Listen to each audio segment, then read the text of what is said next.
That's more like it. One that actually works. Charged up a couple of the small batteries, so I'm mobile again, and the big one's on the go. I don't know why, but I like this one. It's much heavier and chunkier, and it sticks out the back of the camera. But because it's the one I've always used, to me the camera feels balanced in my hand with this battery in. And with these smaller batteries it looks and feels wrong, so I can't wait for this one to charge up. That gives me about 3.5 hours filming. It's massive, whereas these little ones give me about an hour and a quarter, something like that, depending on how they hold their charge. Anyway, I've got a new orchid. Let's go and have a look. Okay, it's I think it's an Odontoglossum, but I need to look up the second name of the plant because the guy's handwriting is not that good. Let's put it that way. And we had a little joke about this orchid. The president of the Orchid Society, who's a bit unwell at the moment and he's getting on in his years and everything, but he used to run an orchid nursery at Plush in Dorset. His claim to fame is that he produced the intergeneric Cambria Plush, which was an awarded plant. So that's his claim to fame. You can Google that and you'll find the blooms, I'm sure. Cambria Plush. But he was involved with this cross, and it's known as the dirty Odontoglossum because this is natural. This is a natural process. The old bulbs go black. They go through phases. They start off nice and green, although this isn't a new bulb. It's matured and it's now got a flower spike on it. But then as they age, the leaves and the bulbs become spotty, and the spottiness gets bigger and bigger until the whole pseudobulb is black. And that's how they are.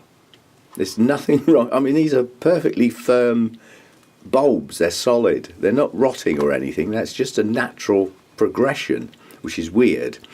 Now, I was a bit... I mean, I only paid £5 for this plant, which with a good flower spike, I'm happy with that.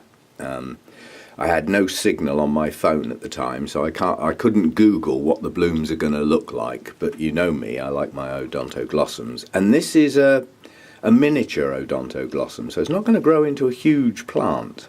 There's no sign of new growths on this, which I'd like to have seen, I must admit. But the guy keeps his history on his tags. That's what I paid for it, £5. But that's what he's got on his tag. See, he's got ODA. Well, it isn't ODA. You know, I think it stands for Odontoglossum, but I need to Google the Devosiana and find out what goes on the front of it. But we shall see. But apparently this cross, he said, this cross was produced in 1910. And I took the plant out of his hand and I said, well, you haven't been growing it very well, have you? That's when the cross was produced, not this plant. No, it says it was repotted in March 2016, but you know me, it's coming out of the pot anyway. There's signs of some of the new roots going over, but then some of them don't look too... I need to get it out of the pot, irrespective of the fact it's got a flower spike on it. But I will be looking forward to some blooms. They're very spaced out. You know, the first one's here, here, here, here, here, here, and I suspect they're going to be the spidery type things, a bit like the Naeviem that I've got, that you've seen pictures of. But there will be some blooms to come, providing it doesn't get upset about being unceremoniously dumped out of its pot in the not too distant future. So, new plant, new charger working, and I'll see what else I'm going to do today. But we're into Monday now. Frivolities of the weekend are over. We had a good barbecue. We didn't see any sunshine, but it didn't rain. In the UK, that's always the expression. Was it sunny? No, but it didn't rain. That's all we hope for. And then the Orchid Society garden party yesterday, which is out in the middle of nowhere. Guy's got a very large property with a lot of land and everything, and we all put our chairs round under the trees, and we had a whale of a time. We all had some good food and a good chat and everything. Yeah, nice afternoon, quite honestly. Okay, the sort of things we have to go through. Tracking backwards from Devosiana, we find out that that is in fact an Odontodia, and it does stem back to around 1910, 1915. But it's not that easy, it never is it? And basically it's a cross between Odontoglossum Edwardii, which is what's on the screen at the moment, so that's one of the parents. I'm quite happy with that. But then the other parent is a Cochleoda,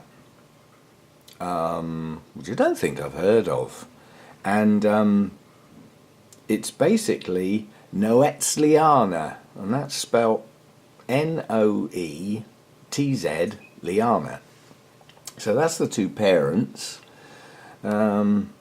Unfortunately, as I said, it's never that simple. The Odontoglossum edwardii has been renamed, so it's no longer an Odontoglossum.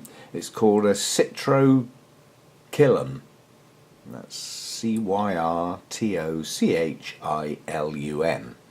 Never heard of it. And now you see what I mean when you lose the parentage by changing names. A Citrochyllum means nothing to me, whereas an Odontoglossum means a lot. It signifies its care, its light, its temperatures, and all things like that. Whereas a Citrochyllum, just bland, just I don't know what that is. I'm sure if I researched I'd get back to the same guidelines. Okay, so that was a little bit of a nightmare. The other parent, apart from the one we're looking at on the screen, is a red colour, similar in shape, a little bit wavy on the petals and sepals, not spidery but quite thin, and so it's going to be a combination of red with some spots and that deep purple with the yellow lip. So that's what the flower's going to look like. At the moment I can't find a reliable picture of this cross, and I think this cross, which was recorded in the Orchid Journals and all things like that, was awarded, lots of noise about it when it was first produced.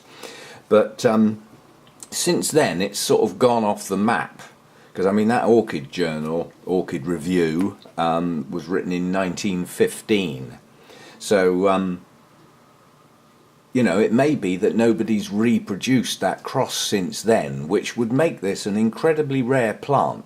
Because the seedlings that were produced at that time, how many of those are still going to be alive for a start? You know what it's like. So, it's not quite what I thought I'd got, but nonetheless, it's a very rare cross. I don't think I'm going to come across this one again. No pun intended there. So anyway, that's what I've got. I'll have to live with it and work out how to look after it. Although, as far as I'm concerned, the Odontoglossum Care Bible stands until proven otherwise. Yeah, an Odontodia was a made-up name at the time to cater for the cross between the Odontoglossums and the Cochleodas. So Odontodia appeared at that time. So it's a made-up name, to provide a name to go with a cross, like Cambria and things like that, Brassadas, all those sort of things are made-up names. They don't have real orchids underneath them. They're to cater for a set of hybrids. So and they work well until the until the contents of the cross start chopping and changing their names as well. So that's where we are with that one. And it's got a flower spike, so we shall see what they look like. I don't think they're going to be big blooms somehow. I think they're going to be sort of small and delicate, but we'll wait and see. I would imagine they're a few weeks off yet, but we'll get there. But that's, almost 2 days away from the grow room, apart from a quick whiz round with the sprayer. So today I need to get cracking on my watering. My pots are a day late, but then we haven't had much sun over the last sort of 5 or 6 days, so the pots won't have totally dried out. I know a few that will. But they're the few that can stand it, if you know what I mean. You know, a day or two's dryness isn't going to set them back or anything. So I need to get on with watering. I will see what I can find as I go round. The fact that I haven't taken much notice of what's going on in here for 2 or 3 days, there may well be some things popping up that I didn't notice before. I'll see what I can find. But at least my camera's mobile now. That was quite restricting, having to be attached to a lead all the time. But we're up and running with mobility now. And it looks like this battery that's in here is reading true, because it was a cheap one. But I mean, it started out saying that there was 117 minutes, and it now says 107, and that sounds about right to me. So this video is probably about 10 minutes long, but it'll do just for one new plant. Okay, and I'll see what else I can do as I go round today as a separate issue. And I've got one more of my dendrobium care videos to do. And that will be the last set. It will include those that are clustered together because they get the same care. And I won't film all of them, just a couple of examples. And then the couple of oddities that I've got that don't fit into any of the other care classes as such. They just have to be treated as separate individuals because that's how they grow, that's how they need looking after. So I'll knock all those out in the last one of the set, so that'll be the end of the dendrobium ones. Then I'll have to think of something else, won't I? See you next time. Thanks for dropping by.